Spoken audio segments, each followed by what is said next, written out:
اعوذ باللہ من الشیطان الرجیم، بسم اللہ الرحمن الرحیم۔ ڈسکور دی ورلڈ کے معزز دوستو، السلام علیکم۔ ناظرین اکرام، موجودہ دور کا ارطغرل غازی اگر اقرار الحسن کو کہا جائے تو غلط نہ ہوگا، جو کہ اپنی جان پر کھیل کر ان تمام جرموں کو بے نقاب کرتا ہے جو کہ وطن عزیز کو نقصان پہنچانے کا سبب بن رہے ہوتے ہیں۔ انہی میں سے ایک کارنامہ حال ہی میں اس وقت سر انجام دیا گیا جب اقرار الحسن نے اپنی ٹیم کے ساتھ جال سازی کرنے والے اور لوگوں کو دھوکہ دینے والے ایک گینگ کو ان کے کیفرے کردار تک پہنچایا۔ اس خبر کے مطابق ARY کی ٹیم اور کراچی پولیس نے مشترکہ کارروائی کرتے ہوئے جعلی فنگر پرنٹس، جس کا کام لوگوں کے فنگر پرنٹس چرا کر ATM مشین کو استعمال کرنا تھا، جبکہ بآسانی دوسرے شخص کے نام پر سم نکلوانا اور ان کی شناخت کو استعمال کر کے فنگر پرنٹس کی مدد سے آپ کے نام پر کوئی بھی کارروائی ڈال سکتا تھا۔ لیکن اللہ تعالیٰ کے فضل و کرم سے اس گینگ کا یہ خطرناک جرم زیادہ دیر نہ چل سکا اور جلد ہی یہ گینگ اپنے اختتام کو پہنچ گیا۔ لیکن دوستو، یہاں یہ ذہنوں میں سوال آتا ہے کہ آخر یہ لوگ فنگر پرنٹس لیتے کہاں سے تھے؟ تو سامعین، اس معاملے پر تحقیقات کے بعد پتہ چلا کہ احساس پروگرام، نادرا اور سم کارڈ کے نام پر یہ پرنٹس حاصل کیے جا رہے تھے۔ ان جال سازوں کے اس کام نے بہت سے بینکوں، نادرا دفتر، ٹیلی کام سینٹر اور اداروں کو چکنا کر دیا ہے۔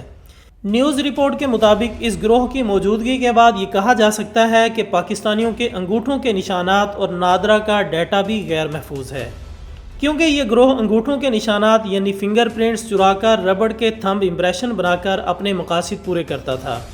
جس کے بعد ربڑ پر انگلیوں کے نشانات بنا کر فون ہیک کرنے، ATM مشین سے پیسہ نکلوانا۔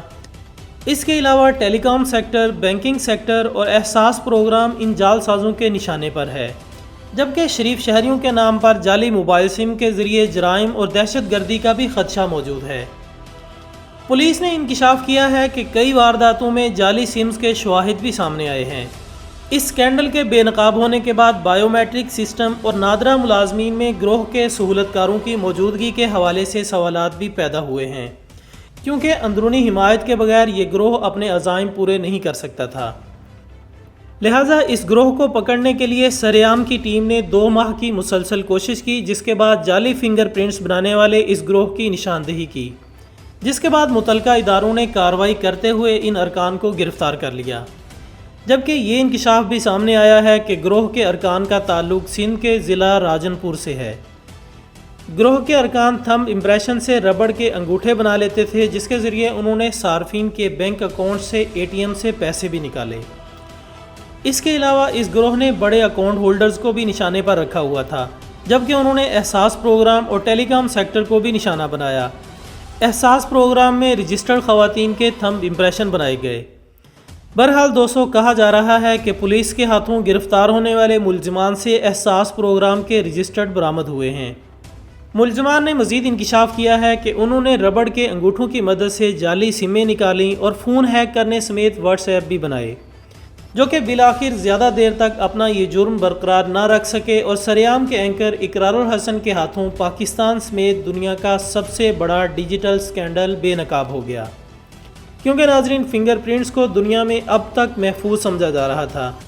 لیکن جس طرز پر اس گینگ میں فنگر پرنٹس کا غلط استعمال کیا گیا وہ ناقابل یقین ہے،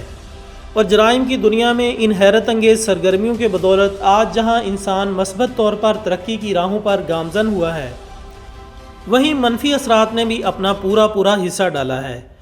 کیونکہ دوستو، جب سے یہ دنیا بنی ہے، اس ارض کے باسیوں میں کوئی نہ کوئی مہارت حاصل کرنے کی جستجو رہی ہے۔ اسی مہارت حاصل کرنے کے چکر میں یا تو حضرت انسان نے چیزوں کو محفوظ کرنے کے طریقے تلاش کیے، یا پھر ایمانداری کو حد الامکان پس پش ڈال کر وقتی فائدے حاصل کیے گئے۔ یعنی واضح طور پر صدیوں سے کچھ مخلص اور اچھے لوگ اپنے تجربات، محنت اور مختلف تحقیقات کے نتیجے میں محفوظ سسٹم بنانے میں لگے رہے، جبکہ انہی لوگوں میں سے کچھ لوگ اس سسٹم میں خرابیاں پیدا کرنے کی کوشش بھی کرتے رہے، جس کا نتیجہ یہ نکلا کہ آج دنیا کے سامنے جہاں ایسے حیرت انگیز سسٹم اور ٹیکنالوجیز وقتاً فوقتاً سامنے آتی ہیں کہ عقل دنگ رہ جاتی ہے، وہیں ان محفوظ ترین کہلائے جانے والے سسٹم میں بڑی چالاکی اور ہوشیاری سے بگاڑ پیدا کرنے والے بھی پیش ہیں۔ حالانکہ ناظرین، دیکھا جائے تو سیکیورٹی کے لحاظ سے ہر ملک کی اپنی ایجنسیز ہیں۔ پاکستان کے پاس ISI اور MI اور دیگر ایجنسیاں ہیں۔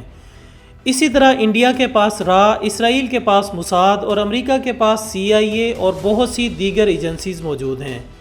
یعنی کہ ہر ملک کے پاس اپنا ایک نظام موجود ہے جو کہ اپنے ملک کو اندرونی اور بیرونی خطرات سے محفوظ رکھتا ہے، اور یہ تمام ادارے آزادانہ طور پر کام کرتے ہیں۔ اس کے باوجود دنیا پر ایسے ہیکرز کا وجود ایک ایسا معمہ ہے جو کہ سمجھ سے بالاتر ہے، جو کہ فنگر پرنٹس جیسی محفوظ ترین سیکیورٹی سسٹم میں بھی نقب لگانے کی ہمت کر چکے ہیں۔ اور اس معاملے سے یہ بات بھی پتہ چلتی ہے کہ شاید اب اس دنیا میں کوئی ہی ایسا انسان ہو جس کے فنگر پرنٹس محفوظ ہوں۔ یعنی واضح طور پر جس چیز کو دنیا کا سب سے محفوظ ترین سیکیورٹی سسٹم سمجھا جاتا تھا، آج اسی کے سبب خدشات عام ہو رہے ہیں۔ حتیٰ کہ اس حوالے سے اس قدر خوف بڑھ چکا ہے کہ اب لوگ ہوٹلز یا عام جگہوں پر ہاتھ لگانے سے بھی کتراتے ہیں کہ کہیں ان کے فنگر پرنٹس ہی چوری نہ کر لیے جائیں۔ ناظرین، اس حوالے سے آپ کو بنگلہ دیش سے تعلق رکھنے والے ایک خاندان کے بارے میں ایک بڑی ہی دلچسپ بات بتاتے ہیں۔ بنگلہ دیش کے اس خاندان کے بارے میں کہا جاتا ہے کہ دنیا میں یہ واحد خاندان ہے جس میں کسی فرد کی انگلیوں پر مخصوص شناختی نشان یعنی فنگر پرنٹس موجود ہی نہیں، اور اس خاندان کی یہ چیز صدیوں سے چلتی آ رہی ہے۔ یہ خاندان جو کہ سارکر فیملی کے نام سے جانا جاتا ہے، فنگر پرنٹس استعمال کرنے والے جدید بائیو میٹرک نظاموں کی وجہ سے بھی شدید مسائل کا شکار ہو چکا ہے، کیونکہ ایسے کسی نظام سے ان کی شناخت ممکن ہی نہیں ہوتی۔ اس حوالے سے طبی ماہرین کا کہنا ہے کہ سارکر نامی یہ خاندان ایک بہت ہی نایاب قسم کی بیماری کا شکار ہے، جس میں پیروں اور ہاتھوں کی انگلیوں میں پوروں پر باریک سا ابھار یعنی فنگر پرنٹس موجود ہی نہیں ہوتے۔ کہا جاتا ہے کہ سارکر خاندان سے پہلے تک صرف 4 گھرانے ہی اس کیفیت میں مبتلا پائے گئے تھے، اور ان سب کا تعلق مغربی ممالک سے تھا۔ لیکن پھر برصغیر میں اس بیماری کا شکار بننے والا یہ پہلا خاندان سامنے آیا جو کہ شدید پریشانی کا شکار ہوا، کیونکہ ہر جگہ شناخت کی غرض سے انگلیوں کے نشانات یعنی فنگر پرنٹس ہی استعمال ہوتے ہیں۔ حتیٰ کہ موبائل فون سم خریدنے کے لیے بھی فنگر پرنٹس درکار ہوتے ہیں، جس کے باعث سارکر خاندان کے کسی مرد کا اپنا موبائل نمبر نہیں تھا، بلکہ یہ اپنے خاندان کی خواتین کے نام رجسٹرڈ سمز استعمال کرتے، کیونکہ اس کے سوا کوئی دوسرا چارہ ان کے پاس نہیں تھا۔ اسی وجہ سے بنگلہ دیشی حکومت نے چہرے اور آنکھوں کی پتلیوں کے ذریعے شناخت کرنے والے نظام استعمال کرنے شروع کر دیے،